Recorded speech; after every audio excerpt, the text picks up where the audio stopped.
Hey, this is Brian B. with Miss Megan, West Coast Swing Online. We are talking turns, and specifically we're talking spotting. So let's quickly define spotting. We're going to scooch Megan away to give a little bit of room. Basically, spotting is my head is going to be the last thing to leave. We're going to baby step ourselves. I'm going to look straight into the camera. My head or eyes are going to be the last thing to leave the camera and the first thing to come back. So we do that one more time. Boom. Cool? So if we are traveling this direction, baby steps. So we've picked up a spot. Now we're going to baby step ourselves around. So our body is rotating. Yes, my hips, the ball of my foot's rotating, my shoulders. As I baby step myself around, the head is the last thing to leave. When it gets to the shoulder and I can no longer maintain a good position in my head, a vertical position, I'm going to snap my head to my left shoulder and pick up that spot on the wall.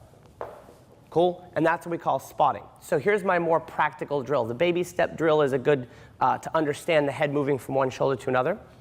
But if we are lined up or posted with good posture over our left foot, I'm going to close my feet in what I call a chaîné turn, close my feet, and when I do so and the weight goes to my right foot, I want to still be spotting or having my focus on the direction of my travel. So if we go back real quick, we're lined up, we close our feet. Now at this point, as I take my left foot and my left shoulder, I'm going to snap my head to my left to pick up my spot as I step again.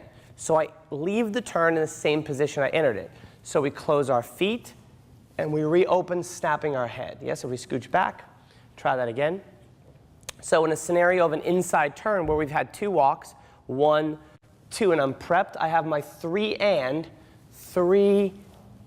now I have a half turn back and I'm going to snap to the back wall, triple step. So here's how this works in a real world scenario. So Megan is looking down line. I know she wants to look at me because I'm really good looking. I'm just kidding. Just a joke. Just a joke.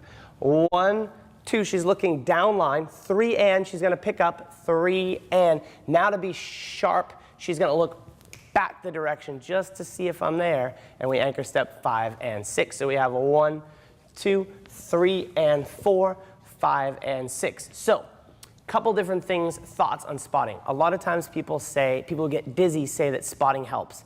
That can help. So the analogy that we use is, and this is taught to me, I'm not a particularly smart guy with this stuff. That's why I'm a dance teacher. I didn't finish school. But the little alveoli in your head, that when you slosh your head around, that it makes you dizzy, yes? And so that if you were to take a glass and put it on a tablecloth or a piece of paper and you pull that water out pull the piece of paper out or the tablecloth really fast, it will leave the water undisturbed. So that's the theory of snapping my head, is that it leaves all that gushy stuff undisturbed, right? There's another counter theory to that that says whipping your head around is also not good for balance.